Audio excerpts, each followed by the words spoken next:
This Steve Jones Show podcast is now loading. The Steve Jones Show podcast is presented by Sunbury Motor Company, Brewers Outlet, and Purdy Insurance.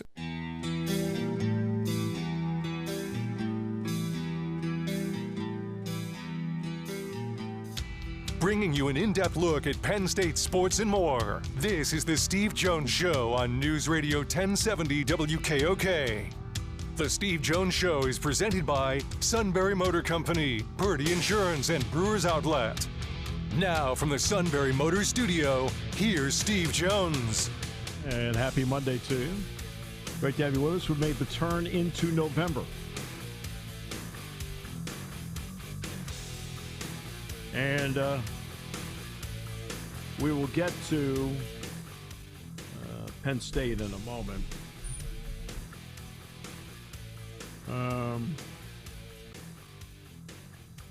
Have Mark Wogenrich at 2:06 today.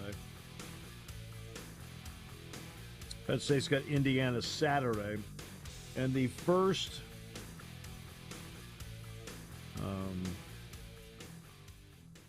college football playoff poll. And look, I go all the way back. I talk about this stuff all the time. How many times do you hear me say the polls are irrelevant? They're great for promoting the game. I've said that for years now. The only thing that matters is the first college football playoff poll. That's why I never mentioned with Penn State. I never one time. Okay? Never one time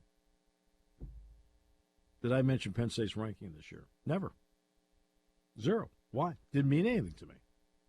Right? Until it got to this point. Now, of course, it doesn't matter. But the polls themselves, AP, coaches poll, are relevant in terms of promoting the game. It's it's beautiful to sit there and literally, and I mean that. Number 6 plays number 3 in Beaver Stadium on September 20. Okay, that here it is. Everybody knows the top 10 matchup and the whole deal. So, but the first poll that has any meaning. Because those two polls do not determine the national champion. The one that comes out tomorrow will be the first snapshot. It is the first snapshot. It is not the be-all, end-all. It's a snapshot. Where are they this week? That's all it means.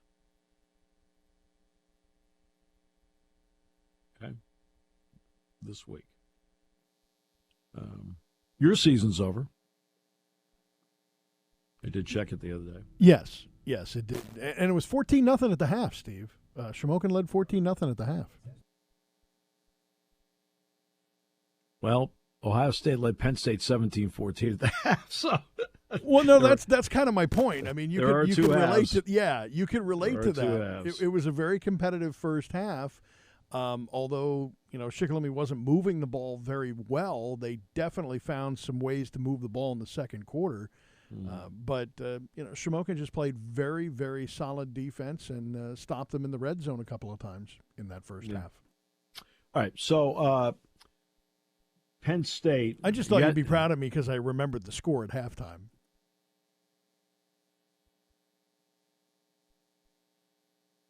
Or not. Every single day, I feel like you make an inch worth of progress. All right, so every new day there's fresh hope. Yes. Look, Penn State. So first half, the 75-yard drive. I mean, they converted a couple of third downs in that drive. Did a great job of getting Nicholas Singleton involved. The turnover at the end of the half, the fumble by Donaldson that denied Dennis Sutton forced and Chaz Coleman recovered. They worked the clock to the end. They got the touchdown from Katron Allen. So it's 17-14. And Jack and I both knew that however the third quarter opened, if Penn State stopped them, got the ball back, they'd have a chance to take the lead. Okay. Or if Ohio State came out and went bang, bang, bang, and made it a 2-score advantage again, that's why we felt the first drive of the second half was so important. And Ohio State, because they are an outstanding team, took the ball and went bang, bang, bang, hit it. They hit the big pass plays, the vertical pass plays.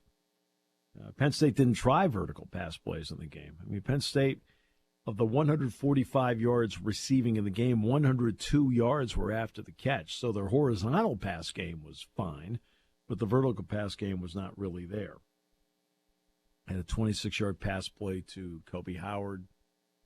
And then Hudson made a really nice catch on the sideline. But they go down, they get that. Now it's a 2-score advantage again. And you're like, again, now you're really playing uphill. Your backup quarterback's out there. I thought there was more life from Singleton. I thought that was great. They got more clean air for him to run in, which is what he needs. And again, they were, I know people want to ask about the targeting call. Do I think in retrospect, I can't tell from week to week what targeting is. And I'll be honest with you. It was the fourth quarter, and Jack and I were both like, you know what? It's kind of like whatever they go with, we'll just go with. I mean, you're at that point, you're like, hey. I mean, that's about where we were with it. So they're like, okay, they didn't call it, so okay. There's no need to complain about it because I already labeled the big complaint in the first half, and I really wasn't going to go down the road again of another complaint. It just didn't feel like it. Because my complaint in the first half was what I thought, and I still think, was a really bad call on the no call on intentional grounding. When he went back to pass, and again, we've got a wide view of the field. I mean, we don't have the box view that you have at home, right? He went back to pass. As soon as he threw it, I said, right away, I said, well, that's intentional grounding. Because I knew he hadn't left the box. He hadn't left the tackle box. And we could see there's nobody there. I mean, Tate's downfield. There's nobody there. He threw it, I don't know how far into the bench. And I think it almost got to the seats. And so I called it right away. And then finally they're looking around, and he drops the flag at, I don't know, the 40-yard line, I think it was.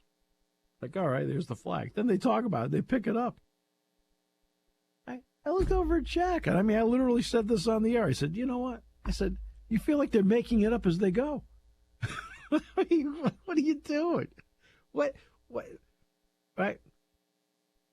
I don't get it. So because I'd already done that in the game, I really wasn't going to get too off the rails about something that none of us knows the definition of, including the people who make the calls. I'm telling you, you cannot. One of my issues I'm having with the replay people, and I've had this for years now. Did you watch the Florida State-Virginia game early in the season? It's a college game, Kevin, wasn't it? Yeah. No, I didn't get to see that one. I saw highlights, but I didn't see that one. Okay, because they took you inside the ACC control room, right? I sat there and went, what are we listening to this for? I think it was a nice try by ESPN.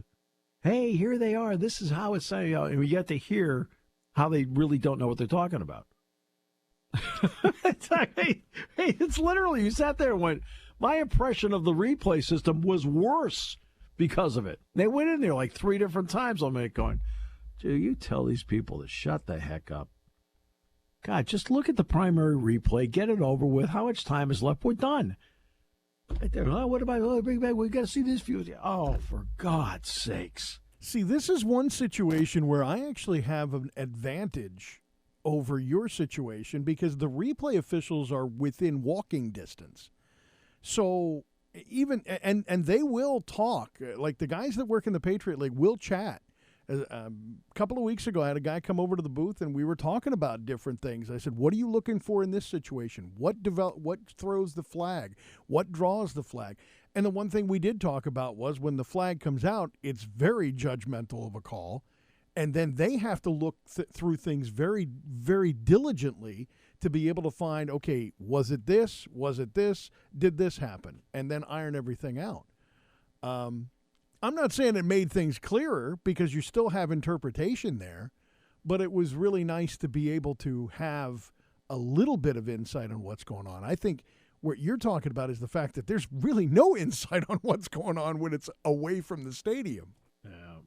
Look, I know it's necessary and we need it, but I'm getting like I said, the targeting thing is one thing. Jack and I did not make a big deal out of it. It was late in the game. And they're like, okay. But targeting has changed so many times in the last couple of years, Steve. Oh, they don't know what the hell it is. Let's start with that. I mean, seriously, it's not consistent. They don't know what they're watching. They make again. Well, he was a defenseless, not defenseless. He's like, it's like telling me what a catch is. Stop it. Stop overthinking it. Use your eyes. Use your brain. Okay? And don't assume. You are not allowed to assume. Okay? Totally agree with that. Okay? 99%, not 100, because you're not going to get them all right. If you can make 99% of the easy calls, man, that's what you should be doing. Okay? All right? All right. The difficult calls are difficult for a reason.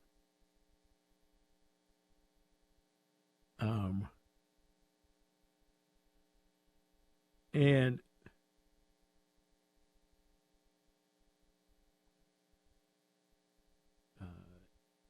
they're difficult for a reason. I could not do the difficult calls. Okay? I mean, I'd be like, okay, maybe yes, maybe no, because you have to do it in real time. So that part, I have complete respect for it. Okay? The intentional grounding thing, it was an easy call, and they blew it. I mean, it was not a difficult call. Okay? He doesn't even remotely move out of the tackle box, so one box is checked. Okay? The ball clearly passes the line of scrimmage, so you don't take that into play. Check. Okay? Right? The ball sails to a point where nobody can catch it. Okay, check. And there's no receiver over there he's throwing it to. He's just throwing it away. We checked every box, and we picked up the flag. Really? Right. That one did baffle me because usually that's an easy one, I think, to see. Well, again, now my viewpoint is different than the guys down there calling it. Their viewpoint is ground level. I have the wide range. I can see there's nobody there because I'm looking for it right away. Like, well, he's not throwing it to anybody. That's why I am immediately not thinking about it. I didn't have to think about it. It's intentional grounding. I know what he was doing. Right? There's nobody there. I can see it. We're done. Right? Now we're going to pick up the flag. I'm like going, okay. All right. There you go. All right. The targeting one. Okay. A, they don't know what a catch is. And B, I mean, how can officials not know what a catch is? Now, that didn't come into play in this game at all. I'm talking about all the games you're watching. You don't know what a catch is? Really? Okay.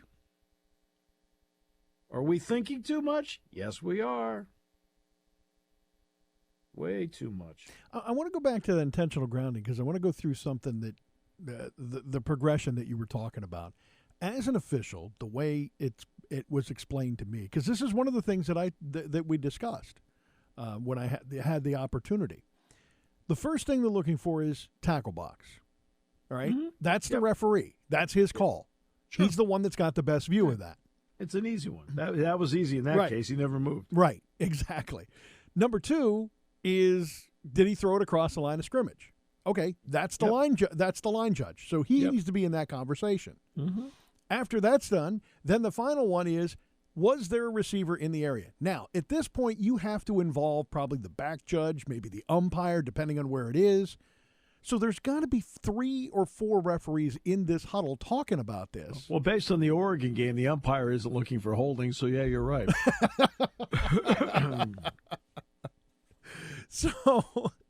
So exactly, where did the breakdown happen here? And if you have 2 of 3 parts. See, you want to know where the breakdown happened? Yeah, I really do.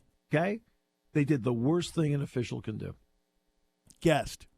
Yep. I kind of figured that's where you were headed with that one. Yep. Guessed. I've had that argument, too, a couple of times. I mean, simple about that. They guessed. Too much guessing. Replay guys are guessing. Okay? The Whittington thing, I mean, they're guessing that his knee is down. You have to have indisputable. The word is indisputable. Indisputable video evidence to overturn it. Where is it? It's close. But the call on the field was fumble and a return. That was the call. It's got to be indisputable. It's not. You can't make it up as you go. Okay? I find it funny, though, at times you'll have an official, and usually it's the referee because he has the mic. He'll go into great detail about everything and what they're talking about. And then you have other officials who won't say a word. Those are the ones that I worry about. When they're not explaining why they're picking up the flag. We're picking up the flag because this, and this didn't happen. Okay, I get that. That makes complete sense to me. But when you just pick up the flag and say we're waving on, and wave it in the air, that tells me that you don't have a reason for A, why you threw the flag, or B, why you're picking up the flag. That's the ones that worry me, the ones that have no explanation. That saves all of this if you explain it. And in the NFL, they're starting to explain it more to avoid that problem. Well, I'm really glad that for one game they brought us into the ACC control room. Because I sat there and went, I never want to see that again. I never want to see it again. But you're not hearing anything, are you? No. No. Oh, yeah. You're really? You're hearing them talk. Oh, see, I didn't even see. I didn't think them. that was supposed to happen. Oh, no. You're hearing them talk, and they're like, well, da, da, da, da. And guess what? To their credit, they made it worse. Okay, so, I got to give you a lot of credit. I mean, if you took a bad idea and you made it worse. I mean, great. Fabulous. But, yeah. But, look, Ohio State is terrific in many ways, but they've got two problems moving forward that could be a college football playoff problem for them. One, until the last drive when Penn State was tired, they didn't run the ball well all day against Penn State.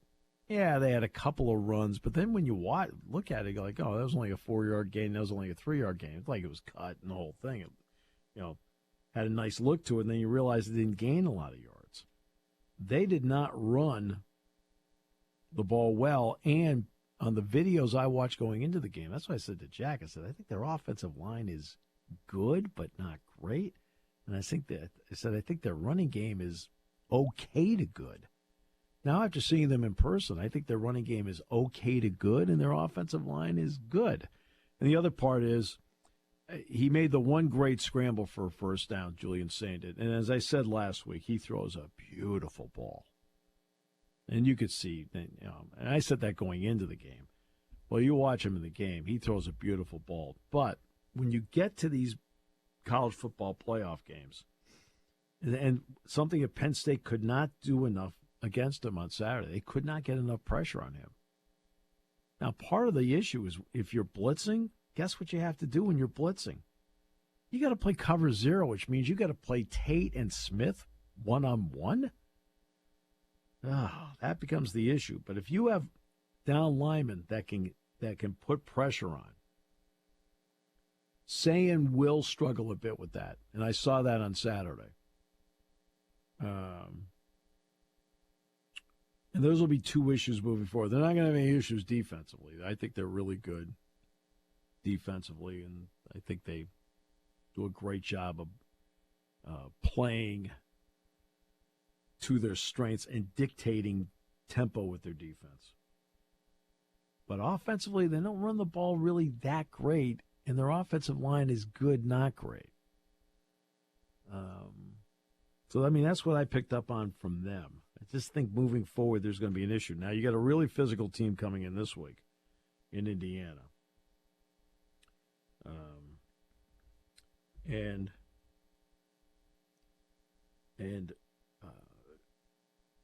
that's what's really impressed me about both sides of the ball, how they attack you up front on both sides of the ball. It's really very impressive.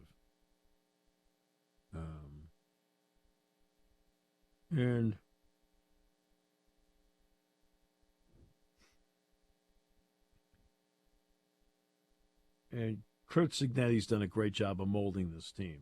I mean, now you have to have, in the next half hour, I'll at least have an honest conversation about it. Because I remember when Kurt was coaching IUP. I mean, I remember when he coached IUP, for goodness sakes.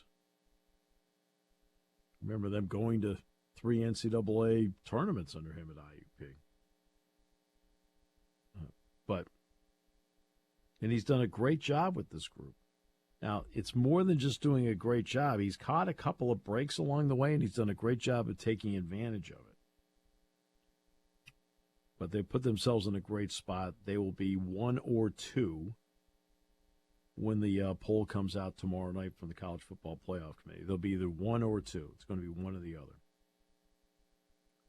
But I'll at least give you a direct assessment about them. Last year, this year, that I think can tell you, at least give you an idea about them without you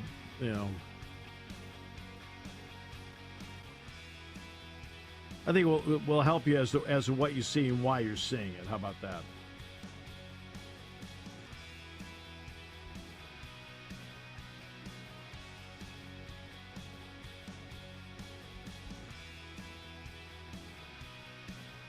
Half hour brought to you by Sunbury Motors, 4th Street in Sunbury, Sunbury Motors Kia, routes 11 and 15 in Hummel's Wharf, and online at sunburymotors.com. Here on News Radio 1070 WKOK.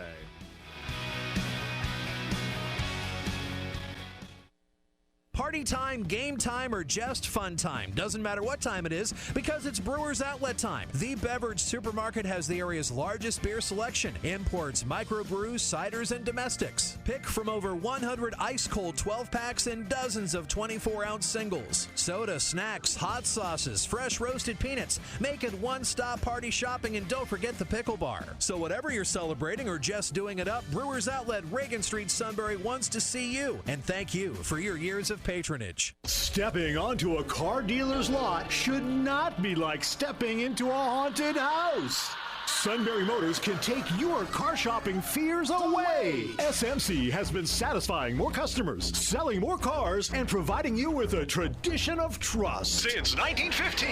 Whether you visit Sunbury Motors Ford, Sunbury Motors Hyundai, or Sunbury Motors Kia, you know you're getting the area's best selection and best prices on both new and pre-owned vehicles. SMC's values of hard work and dedication are as prevalent today as they were over 100 years ago. They take pride in satisfying Central Pennsylvania's automotive needs and providing their customers with the best buying experience possible. Come visit Sunbury Motors Ford and Sunbury Motors Hyundai in the North 4th Street Auto Plaza, Sunbury, or Sunbury Motors Kia on the Strip in Hummel's Wharf. Sunbury Motor Company, owned and operated by the Mertz family since 1915. Hi, this is Season. For over 100 years, the Purdy Insurance Agency has been protecting families and businesses of the greater Susquehanna Valley and beyond.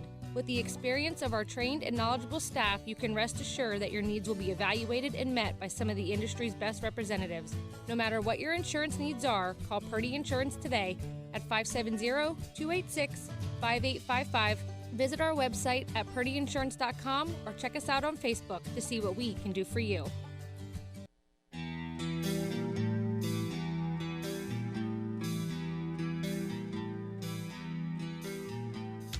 Bringing you an in-depth look at Penn State sports and more. This is the Steve Jones Show on News Radio 1070 WKOK. The Steve Jones Show is presented by Brewers Outlet, Sunbury Motor Company, and Purdy Insurance. Now from the Sunbury Motor Studio, here's Steve Jones. Monday night game to live for. It's the Cardinals and the Cowboys. Daniel said something to me the other day that I didn't know. I don't remember where he got it from, but he said he looked it up online, and the Arizona Cardinals are the worst, considered the worst professional sports team ever. I'm not sure what the criteria was, but quite honestly, there wasn't much to argue. I mean, between the Chicago Cardinals and the St. Louis Cardinals, they're among the worst ever. Yeah. The argument, because, look, the Cleveland Browns actually have a great history in the All-America Conference, the NFL in the 50s and into the 60s with Jim Brown. And it's not as if they didn't make under Bernie Kosar and Brian Sipe AFC championship games. They just didn't get to the final. I'll give you one here. You'll love this. Before I get to Indiana here.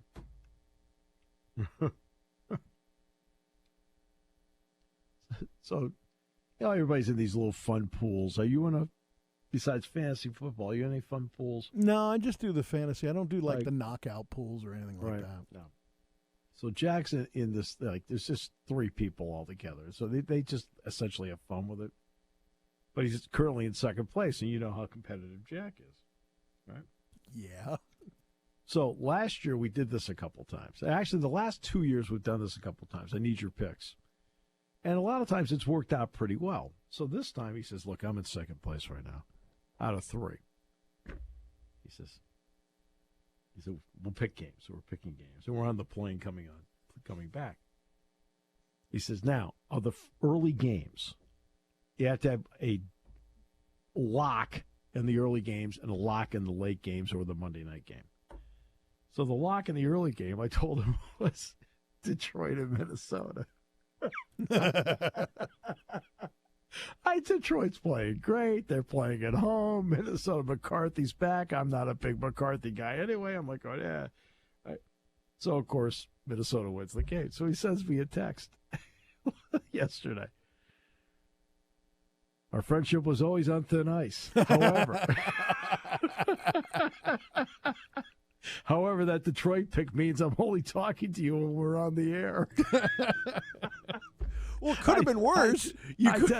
I texted it back. I said, I think that's a very fair assessment. It could have been worse. You could have picked the Indianapolis Colts over the Steelers. That would have been insulting in 2 different ways. Okay, now I did pick the Colts to beat the Steelers, but it wasn't the lock. Because I don't think the Steelers are very good. No. I don't think they're very good at all. I sat the Steelers defense because I'm thinking, well, they're going to get ripped apart this week. Yeah. Well, didn't. Steelers played great. But I get in the car yesterday to go over to basketball practice, and I've got the Detroit-Minnesota game on. Because I just turned it on. I go, I can't. It's like, what do you mean they're losing? All right. Then I watched another team lose a game based on analytics. That was a lot of fun. I have no idea how many games I watched that are lost on analytics. It's stunning, really. Green Bay, going for it on 4th down, the analytics says, go, go, go, go. It's easy to sit there and, look at numbers, right? But I watched Florida and Georgia. Felt like that game was lost on analytics. And Green Bay, Carolina, okay? You had 4th and goal to 13. Kick the field goal. There's 11, 12 minutes left in the game. You're going to get the ball back, sport. And guess what? Okay. Lost the game by 3. Why do I get the feeling, though, that... over and over again. I'm seeing this. Okay, where's the article or the commentary about losing games on analytics? Where is it? Where? Okay, we are going through right now. There are games that are won because of analytics, no question. There are games that are being lost because of analytics. Where's the article on that? Where? I don't understand. Where is it? I'm looking for it. Where's the commentary on it? Well, analytics said that backs up your reason to do something. Do you have 2 eyes? I lived through a baseball season that was like that. We are losing perspective of people who have no feel for the games they are watching. None. The numbers say, I don't care what the numbers say. My eyes are telling me we need to go for it here. Okay? I don't care what the numbers say. My eyes are telling me, hey, look, no, not right here. We're going to kick the field goal. I mean, over and over again, we're losing feel for how games are played. And by the way, you can lose games based on having the wrong feel. You can also lose games on analytics. But we don't dare talk about that. No, that's sacred. Analytics, excuse me, sport. Okay, I want all the numbers possible. I'll then make the decision. Right? 4th down and goal at the 13. And you just got thrown back 4 yards. Okay? No. Kick the field goal, get the points. There's still 12 minutes to go in the game. Time, score, situation. Time, score, situation. Okay? Okay? Don't care what the book says. I need points here. I'm going to get the ball back. I'm going to be down 4 points. I'm going to get the ball back. Now I'm going to get a touchdown. It tells me now I've got 4 downs every time to go through because I took the points. They ended up with no points and ended up losing the game by 3. Okay, great. Fabulous. Georgia and Florida. Take the points, man. So it sounds like from the lock pick. Oh no, I didn't. Yeah, I never watched a second of that. I have no idea. No. From Jack's second place now to possibly third place. I guess the next road trip in East Lansing, we're done. You will be buying dinner for myself, all alone. I mean, I bought dinner this time for everybody, so it actually would not be my turn. But I think I'm on the outs, so we're done.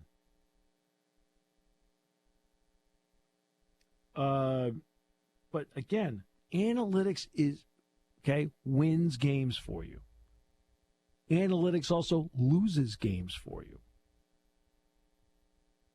Sorry. Don't mean to kill the mathematicians of the world. What did I just say? Does analytics win some games for you, Kevin? Yes. Did I just say that? From time to time, it will. I said that.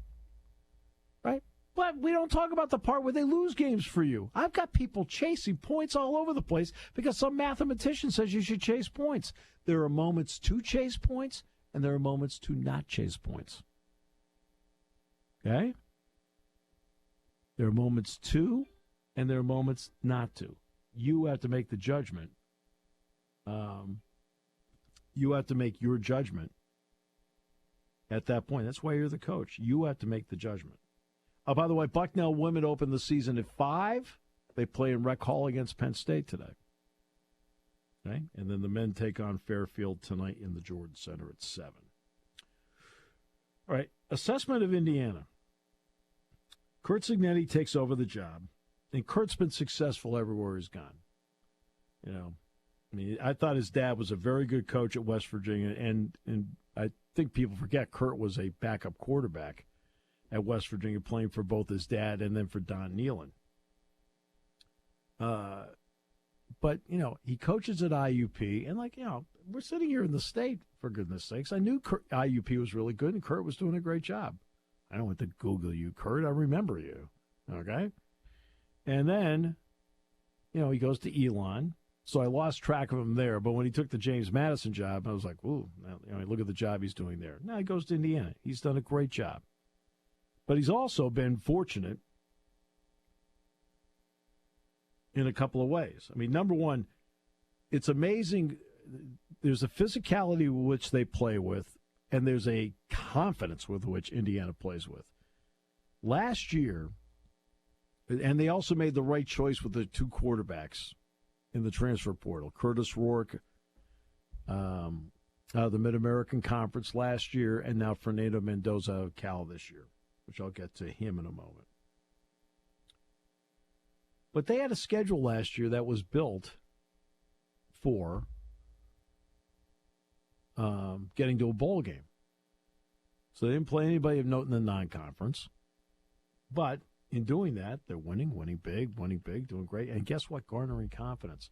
Then they caught a break last year, a year ago, where they played Michigan and Ohio State late in the year, but didn't have to play Oregon or Penn State. Okay. And Indiana goes through, and then they get Michigan at home. And remember, Michigan, a year ago, really good defense, can still run the ball, and could not throw the ball to save their souls. I mean, that pass offense was about as poor a pass offense as I've seen in 20 years. Okay? and they go out to the lead, and then something happened. In the second half of that game, Indiana was holding on. Like, it was like going. And they had Ohio State the next week. And Jack said, what do you think? I said, I think they're going to go to Ohio State. I said, they're going to get crushed. Scored in the opening drive, and then they got crushed. What was the final, like 38-7 or something like that?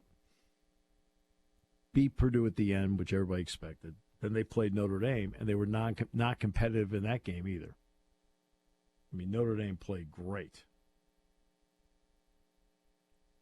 Okay, but it's a playoff year. They go 11-2. It's Indiana football. They go, wow. Ooh, is that a once-in-a-lifetime thing? No, it's not. Okay? Because last year, when you look at the 4 Big Ten playoff teams, 7 out of the 16 games that Ohio State played last year were against the playoff field, and they were 6-1. How impressive is that? I mean, that's really impressive. You're playing 43% of your games against the field, and you're 6-1. Penn State was next. They played against 5 playoff teams last year. So they played about a third of their schedule against the playoff field, and Penn State was 2-3. Believe it or not, Oregon played 14 games last year. They only played 3 games against the field. They were 2-1. They only played 3 games against the field in the 14 games they played. Then there was Indiana. Indiana played 13 games last year. Only 15% of their games were against the field. 2. They lost both. But now you get to this year. They bring in Fernando Mendoza. Accurate, confident, throws a beautiful ball. To go with established receivers. Cooper came back, recruited by Tom Allen. E.J. Williams was back, out of transfer from Clemson, but brought in by Tom Allen. And then Elijah Surratt, who began at St. Francis, then played for Kurt down at James Madison, came in. He's been terrific. And Nowakowski, the tight end, played against Penn State last year when he was at Wisconsin. But the offensive line has been, really good up front. Defensively, they're good up front. They're active. They're linebackers. Hardy, Fisher, terrific players. And Fisher's a transfer from JMU as well. But terrific player. Really active linebackers. In fact, their linebackers just flat out impress me. All 4 of them do. But then they did something at Oregon that told you something that last year never told you. When they got in, they were rarely in trouble last year. The 2 times they were in trouble last year, the wheels came off the wagon and they lost big. They go to Oregon. Games at Autzen, 60,000 fans, going crazy. Indiana defense is playing really well, doing a really good job on Dante Moore. Okay. And then Indiana's driving, and Oregon not only picks it off, but gets a pick 6. 90% of the time in the second half, when you throw a pick 6, you were doomed in terms of winning the game. Not Indiana. That game. They did something I hadn't seen an Indiana team do, in the last 32 years. Very next drive, Mendoza puts it together. Bang, bang, bang, bang, bang. Touchdown. How impressive was that? Now that flat out impressed me. You've got something in the old ticker that tells me you got a lot of guts. You got a lot of heart. And you got a lot of belief when you do something like that. That's really impressive. Like most teams in November, a bit banged up at this time of the year. Fisher hurt his knee. Aiden Fisher hurt his knee against UCLA. They thought he was going to be able to go against Maryland. But I guess he took a turn for the worse late in the week, and they couldn't play. Evans, the guard, who's really a good player, he's going to be out probably the rest of the month. So Mikulski, who played at Ohio State last year, transferred over. He's playing in that spot right now. And then Surratt, I guess early in the game, against Maryland, pulled a hamstring. So they brought Becker, and Charlie Becker caught a 52-yard pass. But he couldn't. But he had to sit out the rest of that game. Now, look, they fell behind 3-0 early in this game after a fumble, gave up a field goal.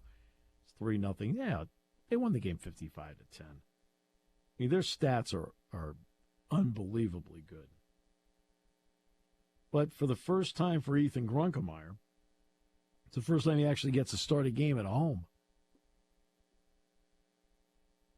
Had to go to Iowa, had to go to Ohio State. He finally gets to play a game at home.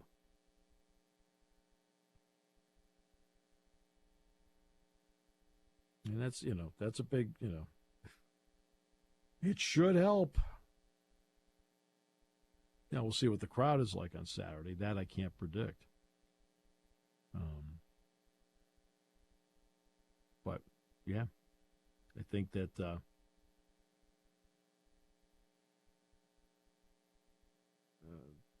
so that'll be at noon. They finally, seven-figure executives at the networks finally figured out what time the game will kick off. Oh. Brutal. Anyway, what they do with college football is brutal. They do with college football fans is brutal. Eagles let Jalen Phillips in a deal with the Dolphins today as the Dolphins fire sale continues. Gave up just a third-round pick. It's exactly what the Eagles needed. Look, they lose. They lost Josh Sweat to free agency. Brandon Graham retired, came back. Then Nolan Smith, triceps on injured reserve. Zadarius Smith shocked everybody, quit. He retired, quit. They felt they needed somebody else. Phillips was a really good pickup for them. Now, remember, of course, he had an ACL, so he's trying to get back from that. But, look, he's worth the shot. Then they got Jair Alexander from the Ravens for a seventh-round pick. Now, the question is going to be whether you have the Jair Alexander that was so great with Green Bay or a guy that has been so often injured he just can't regain his form. And then the Eagles then got Michael Carter from the Jets.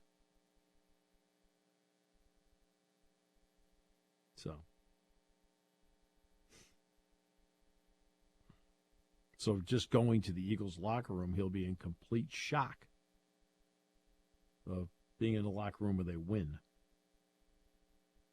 What?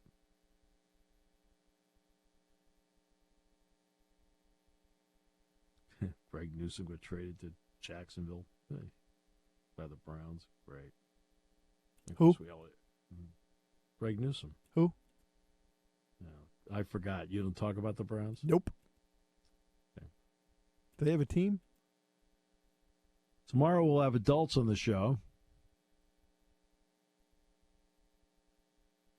Wait, Catrillo's going to be on the show. How in the world can that be the case?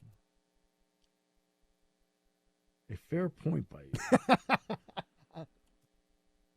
So you're worried it won't talk about a team that is 2-6. Oh, no. I don't worry too much about the Browns. I'm more concerned with the Ravens being healthy. Oh, no, the Ravens will win the division. So I don't doubt that. So now you got the Cardinals and the Cowboys. I'm so glad I'm doing basketball tonight. All right, so come back with more in a moment here on News Radio 1070 WKOK, brought to you by Purdy Insurance.